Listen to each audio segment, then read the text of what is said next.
Please welcome Dominic, also known as ByteRacer, computer scientist working on reconfigurable hardware and processors, FPGAs, and which also brings with him a lot of interest in computer security, and has already held a lightning talk today on the topic. And he's also a long-time visitor of hacker events and has also already given similar presentations at previous events. And today, Dominic, you will give us an introduction to processor design and describe a small processor core, how it works, why someone would write the processor core himself maybe. You will talk about finite state machines, I understand, and other great hardware internals and processor internals, ALUs. And you will, last but not least, show us a demonstration, I hope, of how backdoor could be hidden in the processor itself and used to exploit a Linux system. Thank you.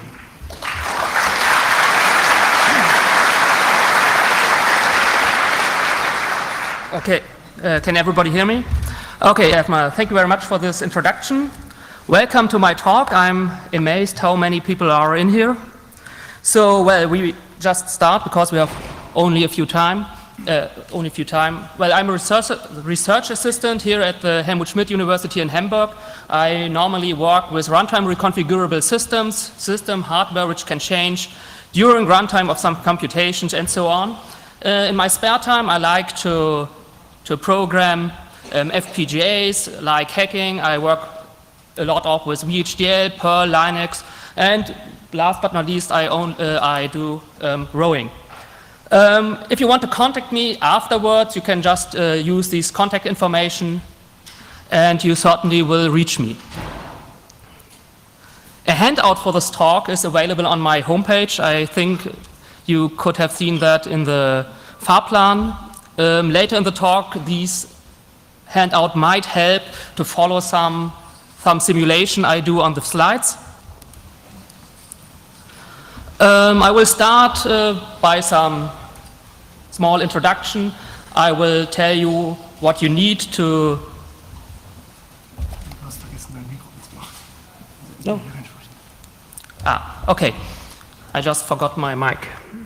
So, I will give a small introduction, what you need to write your own processor core. I will tell you a bit about the functional principle of processor cores. I will show you a bit of the implementations, and I will give a small presentation of a very small processor core I've written at this year's Hacker Camp in the Netherlands. And I will show you a processor, an ARM core, which was written by a friend of mine, which is actually booting Linux. And at the end, I will do a short conclusion of what I've showed you.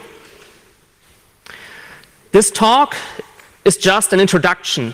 I will talk nothing about processor performance, pipelining, or anything else, just about a very simple, unprimed processor core, which is often used in educate students.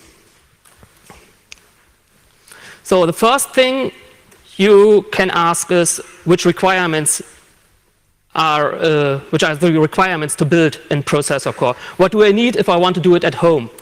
Well, first thing, you need an FPGA. I think some of you heard the talk before mine.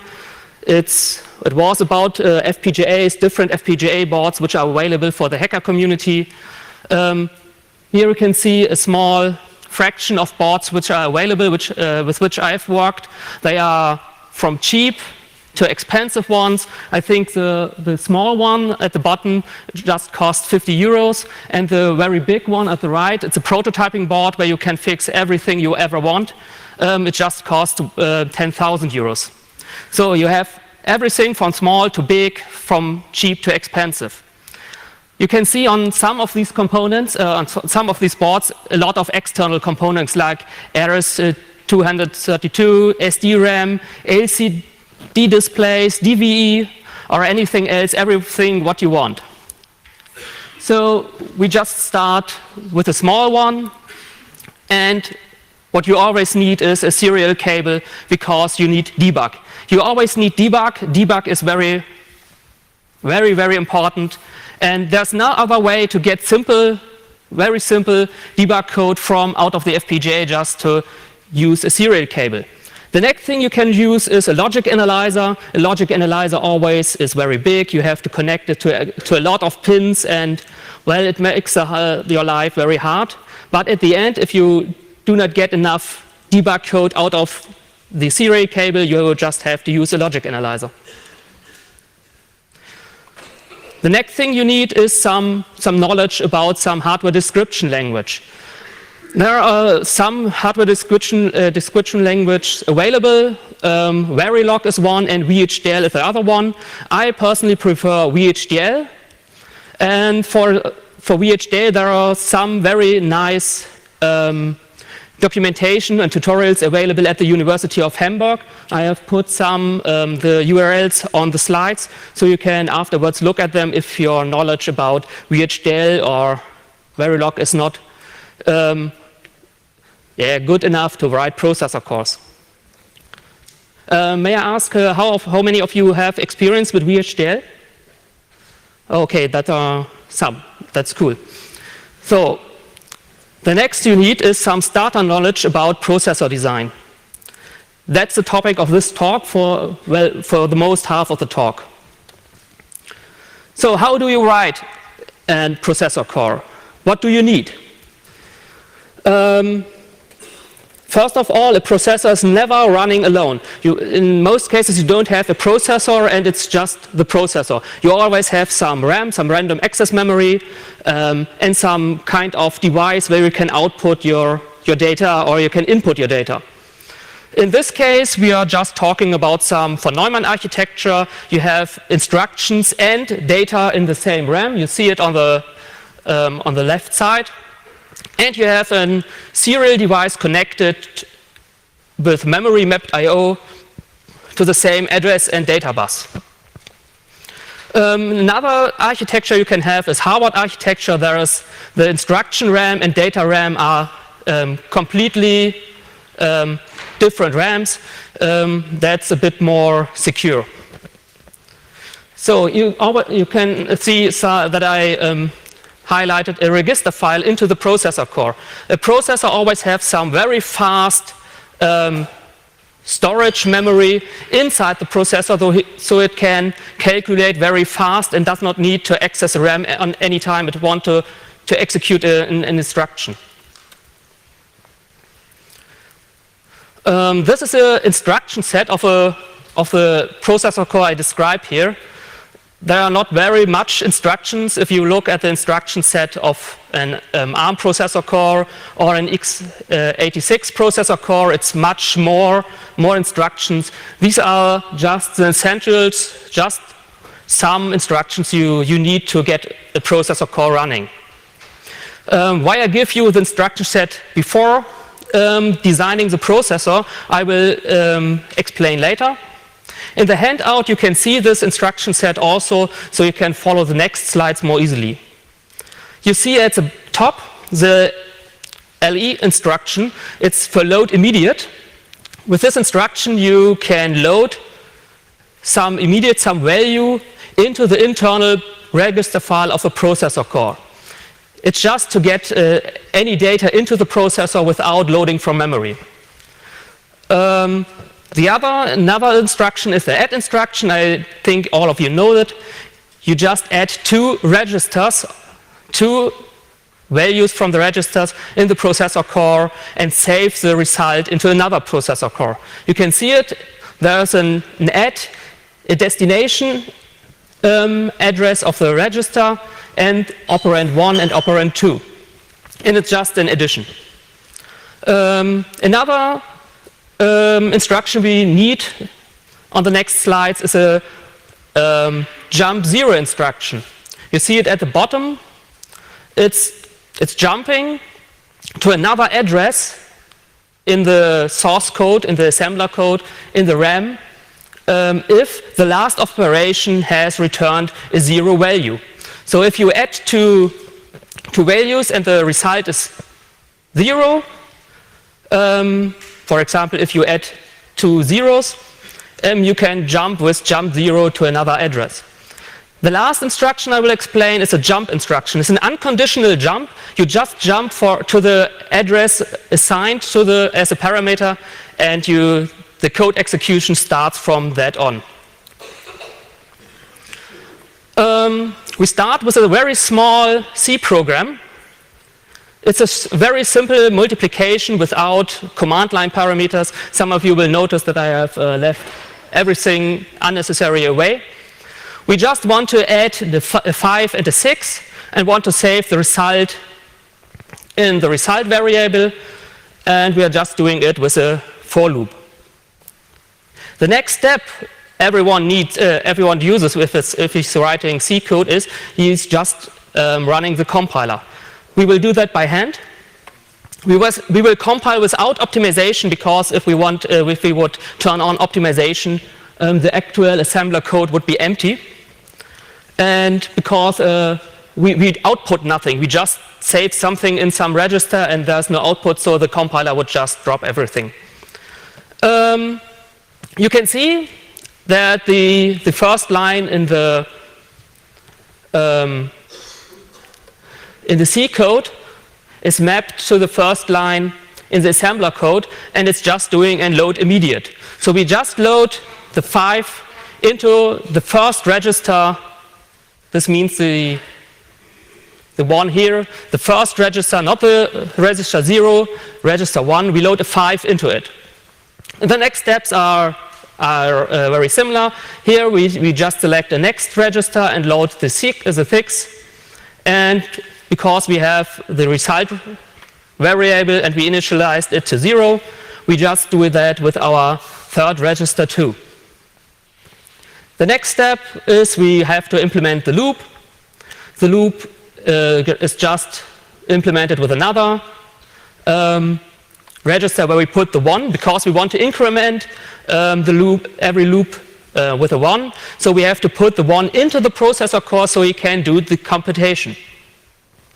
And the loop is just, we add the third register, we save the addition of register 3 and register 1 into register 3. Register 3, here, is a result variable we just defined at the beginning. After that, we just decrement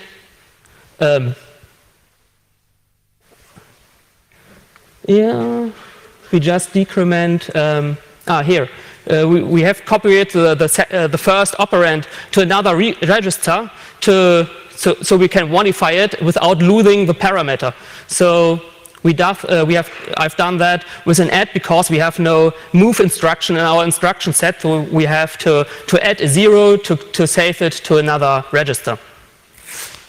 So this value, in register 5, we subtract by 1, and at the end, if we have a 0 in the last operation, we jump to end, and if it's not the last subtraction, we just start the loop again. That's just what the compiler normally does. It just takes the C code and puts out the assembler code. You might see that I do not use any RAM, because if we wanted to use RAM, everything would get more complicated. We would need some instructions to load and store data to the RAM. I just quit that, and we are just doing it into the processor registers.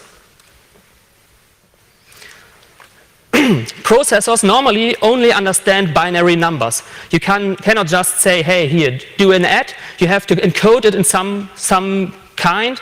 And in this case, we have a 32-bit instruction word, and we have somehow encode our instruction into this. You can see it. This is a 2-format instruction set architecture. We have one instruction format where you put an opcode in the front. The result register is encoded in the second 4 bits, the operand in the next 4 bits, and operand 2 in the next 4 bits, and you have some space left which is not used in this instruction format. Another instruction format is, for example, for the load immediate instruction, we just require an opcode and a result register and the immediate value, which is just 16 bits. You see that the result operand 1 and operand 2 and the opcode are at fixed positions in this instruction set format. So we are later, when we are developing the processor core, which is much simpler to select the operands if they are at fixed positions and not always at every instruction at a different position. Some instruction sets do that. For the instruction we will use, I have put the opcode on the slide. This is just some binary representation of the instruction. You can just count it through. I think I did that. So I started with the first instruction and counted down to some value. The next step you have to do is you have to assemble it. You have to create binary code from the mnemonics which are in the assembler code. And another thing is, if you do not have an operating system, you have to create a RAM image in the correct byte order of the processor core to get it running. You put the RAM image somewhere in the RAM, jump there, and start executing these instructions. In my case, I put everything at address 0, and everything follows down. You can see it here. I have put the address in the front. And you see here the opcode. If you remember from the previous slide, you can see that this is the opcode for the load immediate instruction. This is the register 1, the result register. The next two register operands are ignored, and you put the immediate, the 5, in a binary representation in the immediate field. In this case, everything is simple because normally you have byte addressing in a processor core. And you have to select which is the most important byte in a word. So I just said we have word addressing and put every word into one address, so we don't have to think about that. So random access memory. We have to just think about it a bit. We have word addressing. That is, if we put an address to the RAM, it always selects 32 bits and not 8 bits. If we put the IC operation signal high, we want to read from the RAM. If we put it low, we want to write to the RAM. The address is put at this 16-bit signal, and you can select which word you want to write or read from. And this is a bidirectional port, so you can get the 32-bit data in and out of this RAM. The last signal, an enable signal, is just if you want to save power, so you can deactivate the RAM if you are not using it. I hope everyone can see that. This is a data path of the processor core, for which we have just created the instruction set architecture. You have a fetch decode component. This is responsible to fetch the instruction from the RAM and decode it so that the other components can work with the data. You can see we have a program counter, a jump register, and an address register. In the program counter, the address is saved where we actually are in the code. For example, we always start at a PC of 0. In the jump register, you save the value if a jump instruction is encoded. For example, a jump 0 comes in. You save the jump address because if the jump is actually used, is evaluated a step later. So you have to somehow save the value somewhere, and it's even with the address register. For example, when you want to read from RAM, you have to save the address you want to read from somewhere, but that does not important for us at the moment. The next very important component is the register file. It contains 32 general purpose registers where you can save and load data from, as I showed in the assembler example. And the fetch decode unit is dividing the instruction format to the correct values. For example, the operand 1 value is put to the register file at the top signal, then the operand 2, and last the result register. So the register file knows on which registers to operate when the actual computation is taking place. Then we have the ALU, the arithmetical and logical unit. This component is just for doing the real computation, for doing the addition, the subtraction, the XOR, combining with XOR, or everything you can think about. And this component just needs the opcode of the instruction, because in the opcode it's encoded which operation to use, for example an add or a sub or whatever. And it actually needs the immediate value. If you want to load an immediate or add an immediate to another value, you just have to put it into the ALU. The ALU gets the actual operands from the register files, because in the instruction set you only say add register 1 to register 2. So the ALU requires the actual values which are saved into these registers. So register file puts these values out here to the ALU, and if the last operation was a 0 or a carry, which we just ignore at the moment. So we have some control signals left. We have an address selection, an increment PC, a jump. Here's an output of the opcode, and we have a load enabled to the register file, because we only want to save something to a register when we really want to save it. So with this data path, we just could, as a human being, just do some simple computations, and we would have to control this data path by ourselves. But that's not what we want. We want that the process, of course, automatically selecting the correct instruction, is doing all computations, is saving everything in the correct registers. So we need a control unit which does actually this. You see just another component with all the control signals coming in and going out to the data path. You can see it again. All these control signals go into the control unit, and the control unit decides what to do and selects the correct output signals. Yeah. The theory behind this is, well, the control unit is the most interesting part of the processor core, because there you can achieve later the performance improvements and everything else. So it is always used, or it's always implemented as a finite state machine, and you can see here the theoretical description, the definition of a state machine. There are some multiple state machines, implementations of state machines available, for example Mealy, Moore, or Medvedev. So we just stay with a Moore implementation, and that's all I want to give on theory.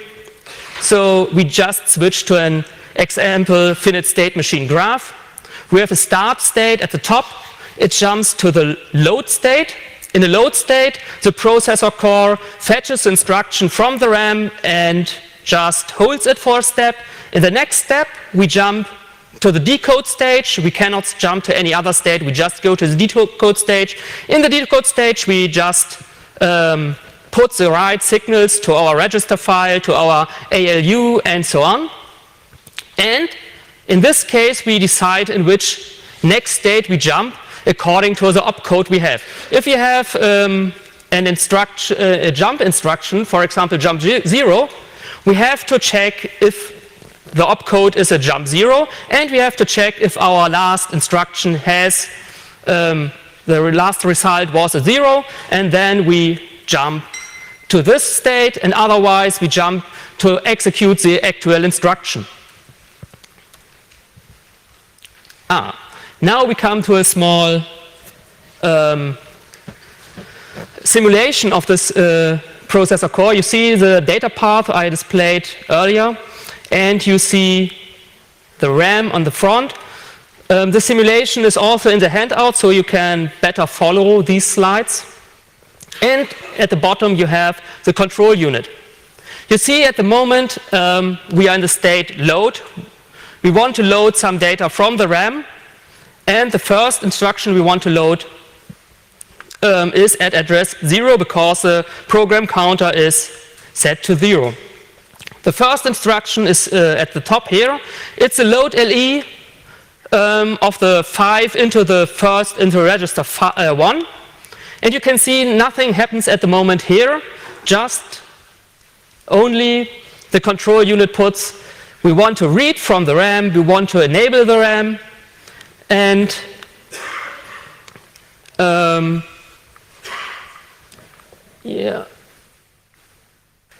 and the opcode is at the moment shift left because we have nothing to decode. The next step is we decode the load instruction we have just loaded, and you can see that the result register at this signal just jumps to the 1.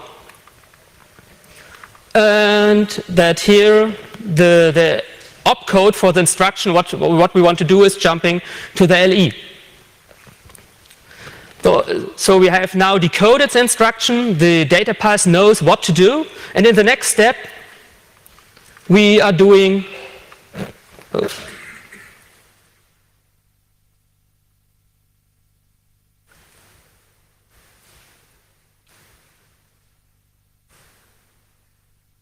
there's execute LE. In this state we execute the actual instruction. You can see that the ALU is putting the 6 into the register file, and the control unit is selecting a load enable, so you can so the actual value can be saved into the processor core. This is I just have some more slides, but I think I'm running out of time. So yeah, so I have a presentation to do, so it's just I switched to a more interesting instruction. You see, these are all the load immediates we have in the first time, from the C code to the assembler code to the binary representation. And in this case we have an actual add. We load an add at this moment, and an add from register 5 to register 0. In register 0 only, you can look it up here, there's a 0. So it's not very interesting, but it's actually a load, and you can see that the PC has actually incremented to the address here. And if we switch to the decode stage, you see that register 0 and register 2 are selected as the operands, and register 5 as a result register. You have an add at the opcode. The ALU knows what to do in the next step, and the control unit knows that it's not a jump, so it can put the right values at the signals in the next step. The next step is the execute stage. We execute the add. Well, you can see here the operand 1 is 0, the operand 2 is 6. Yeah, the result is 6. Next time I think I will put a more interesting simulation into these slides. And the control register, the control unit is saying to the register file that it's actually required to save this value, which are lying here. Yeah, now we come to the actual implementation. The actual implementation is done in VHDL. It runs at the moment on Vertex and Spartan FPGA of Xilinx Incorporated. And it's mostly for simple teaching purposes. Students I talk to, I want to explain processor design. I always give this processor so that they could learn from it. The control unit is the most interesting and the most important part of the processor core. It is implemented with a finite state machine. And you can see here it's a case statement in VHDL. It's very similar to the case statement in C. So most of you should understand what it's doing. It's just looking in which state we are. We just simulated it. If we are in the load state, we always jump to the decode stage. We have no alternative. If we are in the decode stage, we just check which instruction, which opcode is actually loaded or decoded, and we jump to the correct state in the control unit to actually execute this instruction.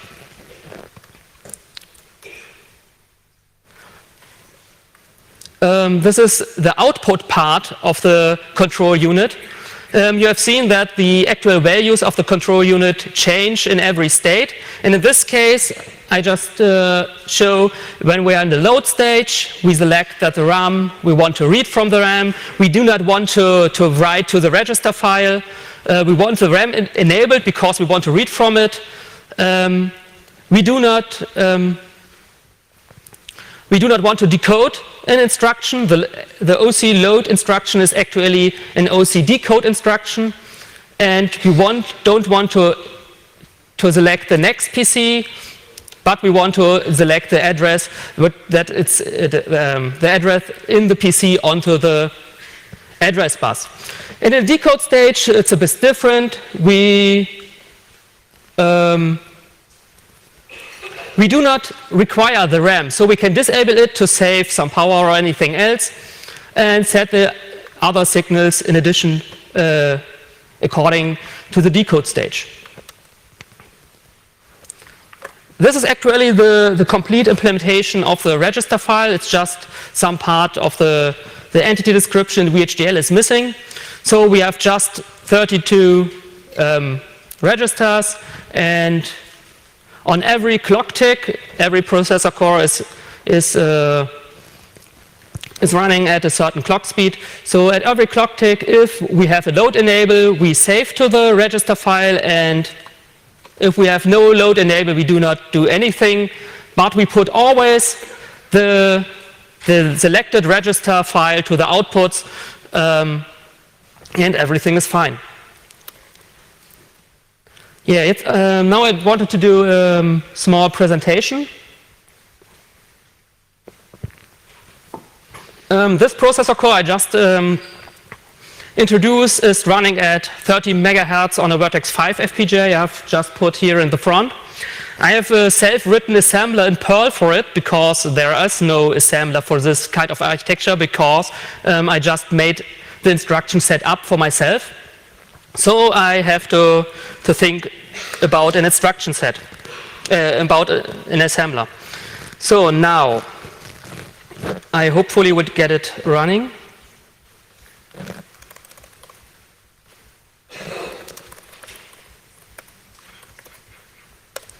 You see, I'm just using Minicom, a very old terminal emulation program. I have to select specific serial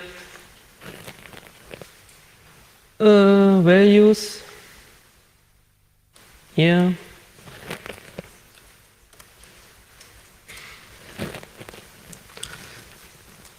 And now I have to program the FPGA.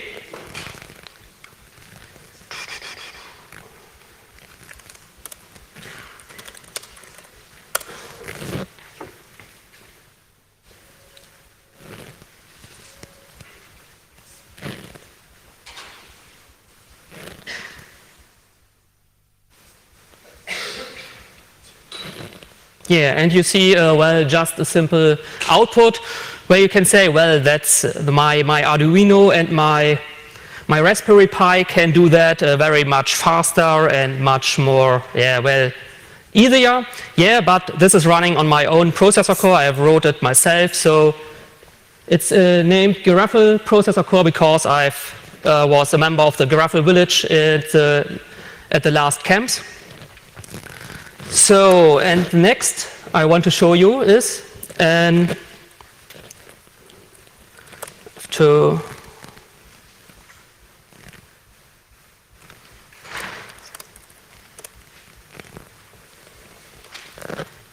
yeah, I didn't thought about how to select the right slides.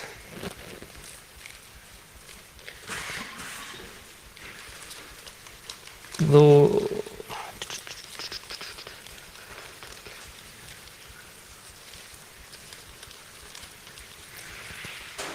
yeah, the next processor I want to present is a partial reconfigurable heterogeneous system. It's written by a friend of mine, Marcel Eckert, at our university. It's an ARM 810, no thumb. It's running at 100 megahertz with 40 bogomibs under Linux, and it's doing 120 megabytes read from RAM and 95 megabytes write to RAM. It has a full MMU, a cache, and it's a Harvard architecture, so data and instructions are separated. I hope I have to select another baud rate.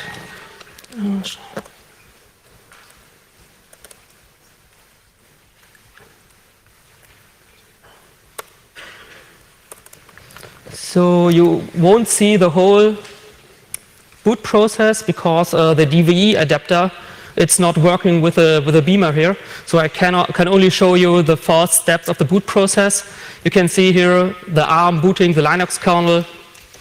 It's running at 100 megahertz. It's not very fast, but very fast for some implementation on a softcore as a softcore on an FPGA. So now we have to wait for some seconds so until I can ping the Linux running onto it. I think that will require a minute or so. This processor core is currently not available under open source because my colleague is doing his PhD thesis with this processor core, and we certainly have problems because of some license issues of the internals of the ARM processor core. We are currently not sure if we are able to open source it because ARM has the license to produce ARM processor cores, and we do not own a license. And for most of all, we do not own a license to make it open source. We really would like to do it, and if we have time and our department is able to actually solve this issue with the licenses, we will make it open source and make it available for the community. So I hope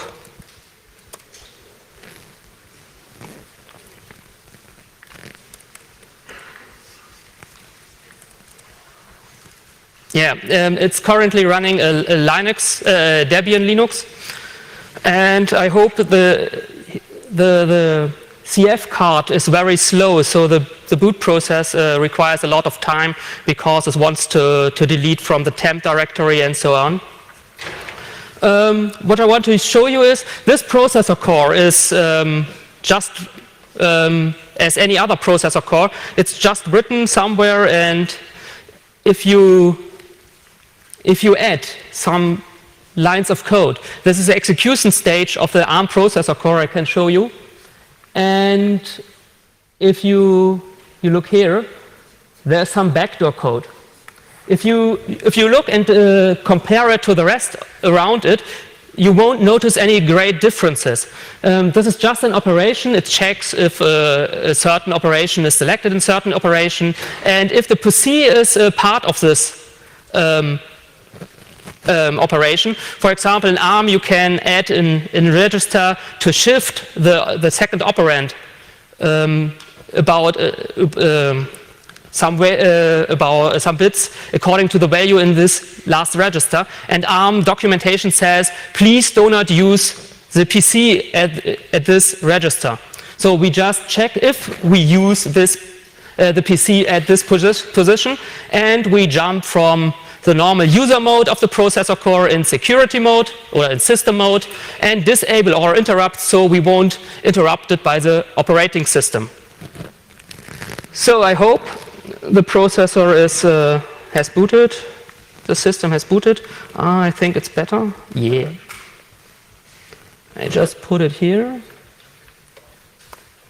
So I just log in. You see, I log in as anyone, as just a simple user at ByteRacer. And yeah, we are logged in, and you can see I'm just ByteRacer, no root and everything else. You can see if I put proc CPU info, you just see what kind of ARM it is. Yeah, and now I can just run a backdoor. The backdoor is just accessing the normal kernel memory and is trying to find its process structure and change the value of my user and my group identity to the identity of root. That would normally not work because the operating system and the MMU protects this memory. But because I have a special instruction to jump into system mode, and we disable all interrupts, we can just search through the whole memory, everything else, and get root. If you can see it, well, I'm root now. I can do anything. I can even cat the shadow, and if I wanted, I could change every password and everything else. So I just jump back to my slides, I think, because I have only some minutes left.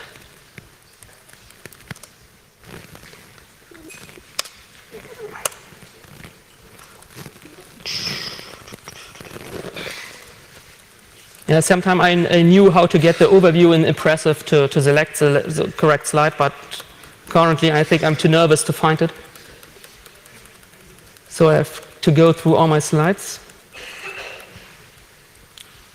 Yeah, here we started. So security consideration. Well, I showed you how a backdoor can be implemented in a in a small processor core. Other hidden structures are also possible. You can add additional registers, you can add additional features, and these features won't be detectable because you can check if a feature is available, but you cannot check if a feature is not available. You have to just check everything, and every instruction with every combination of every value you ever can think about. This won't work. So in any hardcore processor core you own, every ARM, every x86, in everything, some backdoor could be implemented because you only require 6 lines of VHDL code to implement such a backdoor. And if you remember how the NSA is actually putting code into other open source and closed source projects to influence the security of these systems, it can also be possible that in every processor core you own is such a backdoor and you do not know that.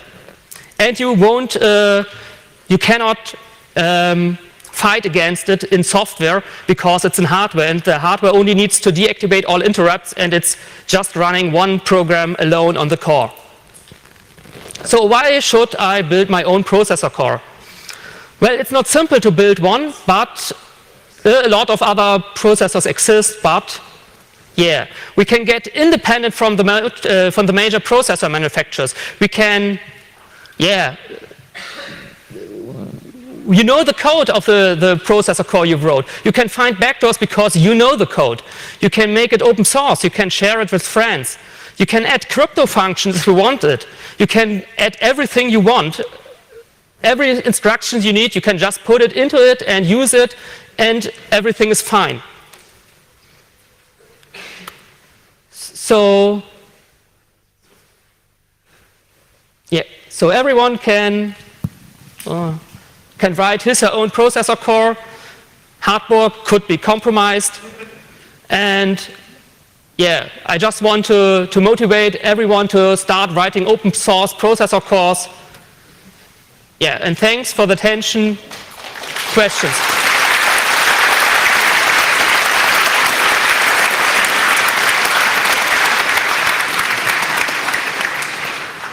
Thank you very much. Since the next talk is going to start in an hour more than an hour from now, we do actually have some time. So, are there any questions, please, from IRC? Not at this time. Yes, please, if you have questions, please line up in front of the microphones. Please. So you're programming an FPGA via VHDL, right? Excuse me, Glenn? You're programming an FPGA, right? Yes, an FPGA, yeah. And what if the FPGA contains the backdoor? Yeah, that's another problem. Right, so this doesn't actually fix anything. At this layer, you deep. As deeper as you get into this hardware, the more harder it is to write actually the backdoor. But it's possible too. Okay, thanks. Please. What kind of FPGA or what size do you need for something like the ARM processor you demonstrated? I think around 50,000 slides you require, because you always need additional memory controller and MMU and everything else. I think you can, the processor core itself is just 10,000 slices on an FPGA. I don't know much about FPGAs. Is it much or? Yeah, from this board I have here, I just put it up. The actual processor core is half of this chip, so it's actually, yeah, it's much for this processor, for this FPGA, but a lot of bigger FPGAs are available where you can put 3, 5, 6, 7 of these ARM cores in parallel onto it. Thanks. Next question, please. So we know how to audit, for example, C code and all the other languages we use right now. But you showed that this backdoor is actually not really discernible from the rest of the VHDL code. Do we have actually, if you have an open source processor, how can you actually know what it's doing and that it doesn't have any backdoors like this? Yeah, it's the same question for every open source project. You have you have to hope that anyone who is capable of actually understanding the code is actually reviewing the code and making sure no backdoor is into it. So the same questions is for OpenSSL, for example. How do you know that there is no backdoor into it? You hope that the writer of OpenSSL are just good enough to find such backdoors. And everyone would be able to review these code. So there's much more security into this than in just a closed source processor core. Thank you. There's a question from IRC. So yeah, one question from IRC is, could you have a backdoor in the VHDL compiler? So I mean, if it's closed source, you could have like a self-replicating backdoor, like the trust problem. Yeah, that's the problem. There are actually no open source tools for doing VHDL synthesis and anything like that. I think the first step is to get a good community running for writing open source processor cores and open source hardware, and afterwards you have to fork some part of this community to actually write their own synthesis tools, like it's done with a GCC project or LLVM or anything else. Next question, please. It's great to have those tools available for FPGAs, but FPGAs won't get as far when it comes to, yeah, they are not too efficient when you're on a CPU on them. So what would be needed to put those designs to real silicon? It's not, it's only a small problem. Normally you can just take the VHDL code and send it to a manufacturer, and that the manufacturer will look over the code and say, well, you have to improve it there to get a good silicon, and afterwards you can just produce it for some, well, very much €1,000. How many pieces would need to be produced so that it's not that many €1,000 anymore per piece? Too much. Okay. Thank you. On the right, please. Okay. The simple core you showed in the beginning of your presentation, so not the ARM core. Yes. Is it available online? That's the first question. And the other one, what are the minimum requirements to run it? Do you need to have a Spartan or a... Yeah, we have actually run that on a Spartan 3E, and I think on a Spartan 6 it's also possible. It's currently not available because I wanted to review some part of the code before I put it online, but I promise that I will review it in the new year and put it online on my homepage so everyone can download it. Okay, thank you. Next question, please. So, thank you. Do you know of any instruction set architecture that is supported by Linux but is, well, open enough so that I could just implement it and run Linux on it? Well, instruction set architectures, I think, are not patentable or licensable. For example, ARM just copied the not ARM, AMD just copied the Intel instruction set at the beginning. So I think you can take any instruction set, but the instruction set is very much well, you have to build the processor according to instruction set, and you will always implement it very similar to the original implementation of the original vendor.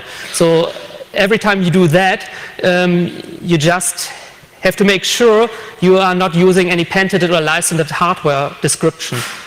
So, but it's the easiest part. You just take some instruction set which is available, implement a processor core, and you have a complete environment to compile and everything else. We are just doing that. For example, the ARM core, my colleague did that because the ARM tools are publicly available and are easy to use. And I'm currently working on a MIPS processor course because the MIPS tools are available and are working just fine. So you have always made a trade. Thank you. Second to last question, please. It's not really serious, but I would like to give it feedback. You tell the students with your cheap and simple processor a wrong history. You should start, this is not meant serious, with 8-bit and urge the students to spend much time about parity and the overflow bit handling to get even a 16-bit addition. Because this is the true way. All the 80s, we wished that the 8-bit processors had 30-bit registers, no matter how slow they have been. So this is, if you do something in FPGA, of course you should do it, but try to tell the students why there were 8-bit processors and why the industry was not willing to give this 8 and 16-bit shit away and say we make 30-bit registers even in 8-bit CPUs.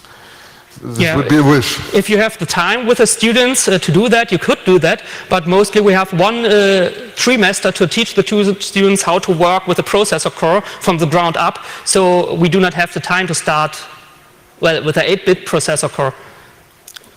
Actually, the simple processor core was a 16-bit processor course before I pimped it and made a 32-bit processor core to present it here. But because I don't want to present here a 16-bit processor core without any jumps and carry and anything else. Last question, please. The exploit you showed, couldn't you mitigate that if you had some kind of opcode verification? So if you, because to exploit it, you always have to execute some sort of code. Couldn't you somehow sanitize the opcodes of that binary you execute before the operating system actually allows you to execute it. Yeah, sure, but you would have to know that there's actually a backdoor into the processor core to do that. You have to search for specific opcodes, or perhaps you could only allow specific opcodes, but the processor just executes the instruction. So if you every time you can put an instruction into the processor core for execution, he can stop all interrupts, and the operating system won't have any control over the processor anymore, because the operating system is only running, for example, if a timer interrupt is issued. So you wouldn't be able to overlook all code you put into the processor. Yes, but you said that, for example, for your exploit, you were using some opcode which would actually not be allowed by the specifications of the CPU. It's actually allowed, but the recommendation from ARM is, please do not use that. That makes no sense. Yes, but if you know that officially, according to ARM, it doesn't make any sense, you could simply disallow the operating system to execute such an that you could do. But the next thing is I would add an additional register into my processor, as if I want to create a backdoor, and this register about some kind of combination of instructions. I activate this register and put some stuff into it, and this stuff activates the backdoor again. So I just displayed a very simple backdoor because it was simple to implement and very hard to distinguish between the other parts of the execution stage of the ARM processor core. Okay, so even if you would have some really trustworthy operating system running on it, and you could somehow be, let's say you had some validating code in your operating system which verified every opcode before it was actually loaded into the CPU. Yeah, sure, you could do that. That's a possibility to get some part of the attack vector. Okay. But not all. Okay, thank you. And one last question. Hi. Thank you for your presentation. I'm just asking now, or I'm thinking about the idea when it's too close, or? Okay. I'm thinking about the idea when I run an interpreter based on this CPU. Yeah. And I can control the set of all operations that will be put through to the CPU kernel.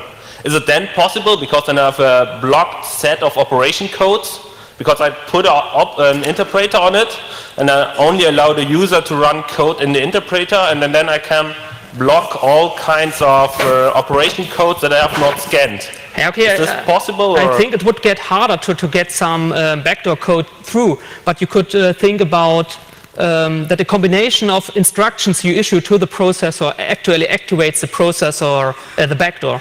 So not an invalid instruction, but only a combination of instruction. For example, you put some load immediates, for example, 6 load immediates after another, and then you issue 2 adds and again 2 load immediates. This could also be activate the backdoor. So I need a closed interpreter. Nobody needs to know what kind of doing switching and doing of operation codes are using there, then it will be fun. Or randomized or something like this. Yeah? Yes. Okay. It could be help for that, yes. Okay, thanks. One more question? Okay. Yeah, I got one question about your suggestion to make more open source hardware descriptions. Yeah. Because I'm working at the university with digital signal processing and VHDL on the register transfer level. Yeah. And without the schematics that we draw still on paper, they are like the VHDL code is basically useless because you don't get the overview. Like I had some VHDL code that I didn't have the schematics to, and I spent 1 hour just decoding it, and it was just a really simple code. So what do you propose as a format to better document like VHDL code? Like, is there something that I can use with a version control system, preferably? To document VHDL code, I just use Doxygen. Yeah. I just create normal comments into it, and we tried at our university to to get some students into actually parsing VHDL and producing schematics from it, and vice versa. But our students are always electrical engineering students, and they do not have mostly the required skills to program in C++ or anything else to get something like that running. Yeah. But it would be great if something like that would be in existence. Yeah, that would be a good idea, because then the VHDL code and the documentation wouldn't differ. Yeah. If you change the VHDL code, the documentation would all make sense. Yeah. That would be great. Thanks. All right, go ahead. Could make the FPGA vendors make FPGAs which recognize that you load a processor on the FPGA, and then they apply a backdoor to the FPGA in the FPGA. I do not know that. You actually could have that in the synthesis process when you create from VHDL to the actual bit file of the FPGA. You always could implement such code to recognize what you are actually creating hardware. But it's very hard. But on every layer you could have a backdoor. The FPGA vendor could implement some kind of method to read and write every bit in the FPGA. Well, that's actually possible. So you could read from the FPGA, change the state and write it back, and have a complete different not processor core running, but a complete different state in the operating system. So that would be possible. Dominic, thank you for your talk. It was very great.